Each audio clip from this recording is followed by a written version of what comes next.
Millions of Americans, up to 10% of the population, have had a problem with alcohol addiction. While each person's struggle may be played out in private, Mayo Clinic recently raised the curtain on addiction at a public theater. The hope is to help more people understand as the all too common human condition. Here's Dennis Duda for the Mayo Clinic News Network. It's a Pulitzer Prize-winning examination of a family's addictions. Who knew Eugene O'Neill's play, Long Day's Journey into Night, would one day become a teaching opportunity for one of the world's most respected medical facilities? What we wanted to do was take the power of drama and mix that with cutting-edge scientific information. So 1 in 8, higher than that rate I gave you before. Mayo Clinic School of Continuous Professional Development staged a day-long series of seminars and panel discussions at a place famous for putting raw human emotions on stage, the Guthrie Theater in Minneapolis. Personal stories are amazing ways to really appreciate struggle and the road to recovery. Mayo psychiatrist Dr. Mark Fry said treating addiction can be particularly complex when mental health is a factor. Women with bipolar disorder, for example, are at 7 times higher risk for alcoholism. A lot of neuroscience research is moving forward to try to better understand that risk. Clinicians are recognizing that it's important to really screen for that. Dealing with feelings and emotions. You know, we weren't allowed to have them when I was a kid, except on camera. Actress Melissa Gilbert revealed a family history of alcoholism and her own struggles with drug abuse and alcohol 2 years ago in her memoir. Being in the spotlight made appearances at recovery programs an act of courage. As I was walking in, someone came running up to me and said, "Oh my gosh, I loved you on Little House on the Prairie. Sorry. How do you do Anonymous?" And I said, "I don't." Yet she says an important part of staying sober for anyone means not hiding the truth. I have a disease, I have an addiction, and it's treatable. And that we recognize that there is hope. People can get better. Things are not hopeless in terms of treatment. For the Mayo Clinic News Network, I'm Dennis Doda. The conference attracted medical professionals, social service agencies, patients, and their concerned loved ones. A similar event last year at the Guthrie Theater focused on the challenges of depression. And now, a recap of the headlines. Youth court law provides for a suitable environment for cases involving children. Vanderpool told Fraser his dissatisfaction with the fragile nature of the management of the Boggers Bay water plant led to the hiring of Sage Utilities Holdings. A new hospital expected to be completed by September as government moves to implement a holistic health strategy. There is an increase in reported domestic violence cases, but lesser crime reports. The upgrade to the BVI fishing complex reduces the amount of food imported while building the local fishing sector. Over 50 benefit from Caribbean coaching and basic sport program, and new Queen's Counsel praised for outstanding record at the swearing-in ceremony. In news from the Caribbean, Dominica Prime Minister says the cost of medical services is too expensive and wants a health insurance scheme for the Caribbean. And Jamaica plans to distribute thousands of tablet computers to students and teachers in underperforming schools. Remember, you can watch this entire newscast on our website, jtvlive.net. You can also find recent press conferences, government and community events, as well as JTV's television programs on jtvlive.net.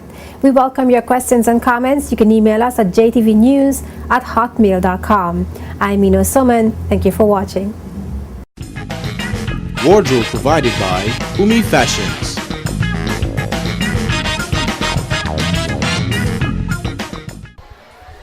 I don't wanna go west to hello. I don't wanna go west to hello. Oh. I don't wanna go. Jordan! Jordan! S-O-L-O. Jordan! You hear me calling you? No, mommy. Didn't I tell you to read those books? Yes, mommy. Give it to me. Now you are going to read those books before you go to sleep tonight. Do you understand me? Yes, mommy. Nonsense. Read what book? Can we find them thing? I'll take a nap before I go.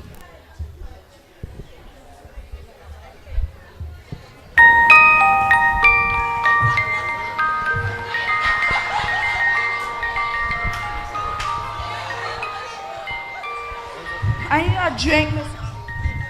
But where the book come from? Hey, mommy! Mommy! Who are you?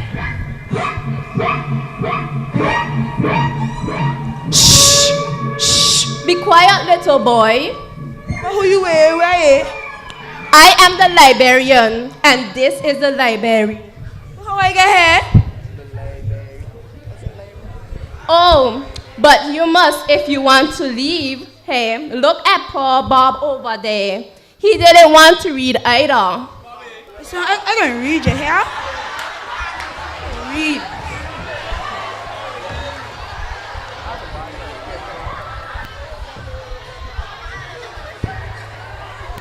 Oh, what is book about? Pocahontas?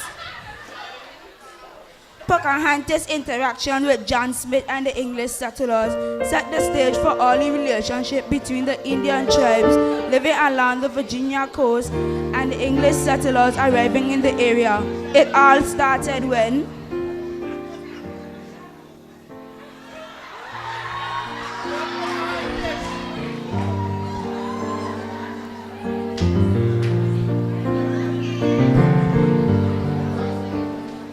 this book too girly. What is one about? Peter Pan? Nah. Oh, Robin Hood. I mix up about them. Of all the thieves and highway robbers ever lived, by far the politest was Robin Hood. He liked to entertain those who he robbed as guests in his own home. And although his home was a rough camp in the green woods, which was the thickest and darkest part of Sherwood Forest, his table was always heavy with rich food and wine. He was very choosy about whom he invited to his lair. He only liked to rob the best sort of peoples, nobles, knights, barons, and head figures of the church. He treated his victims with such great courtesy and hospitality that afterwards, some of them said it had been a privilege to have been robbed by Robin Hood. One day, Robin Hood and his men were out shooting game in the King's Forest when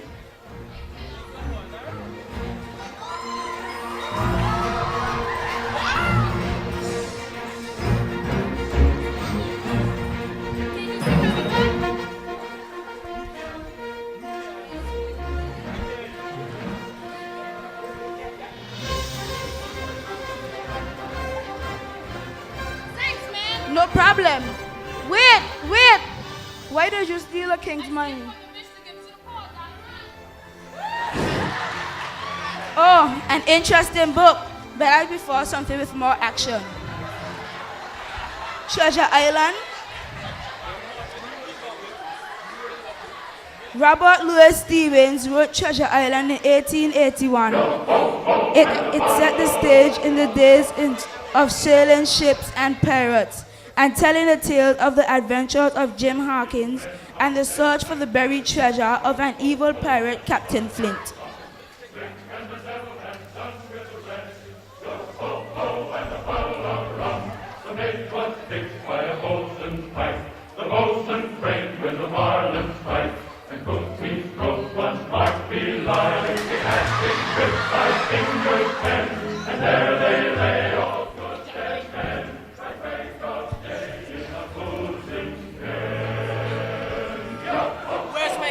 I don't have your gold. Where is my gold? I don't have your gold. I have no idea what you're talking about. Walk the plank. Let's go.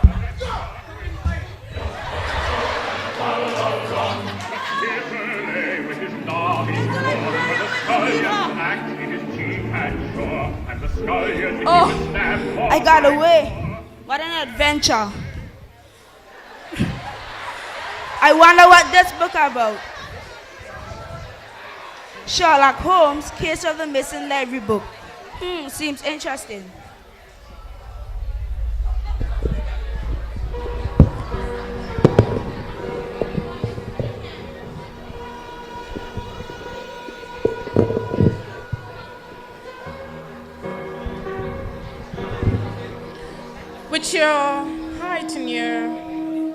body shape. I presume that you're Jordan? Yes. Now, my dear fellow, I presume that you are in a bit of predicament. Yes, am I I am. right? Okay. So you're losing some library books. Am I right? Yes, I am. Okay, come on. Let's retrace our steps, shall we? Now, where were you when these library books were missing? In my room on my bed. Okay, let's go. Go. And you're sitting right there? Yeah. When your mother asked you to come inside to read your books, am I right? Yes, ma'am. And what did you do after she said that?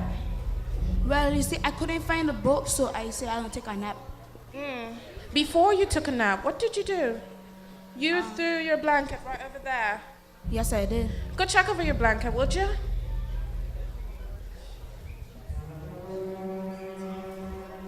Oh, here it is. Thanks, man. My dear fellow, look. Reading opens your mind to a lot of worlds and a lot of doors and a lot of creativity and imagination. So I feel like you should start reading, don't you? I will. Good boy. Cheerio. Bye.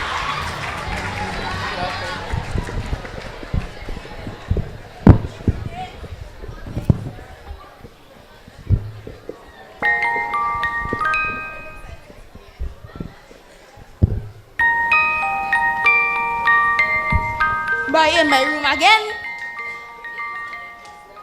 Well, so it was just a dream. Shh. Let me read this book before she come out. Jordan! Yes, mommy. Were you reading the books? Yes, I'm reading it. Did you just not open it when I came in? No, I didn't. Yeah, better. Okay, good night, sweetie. Good night, mommy.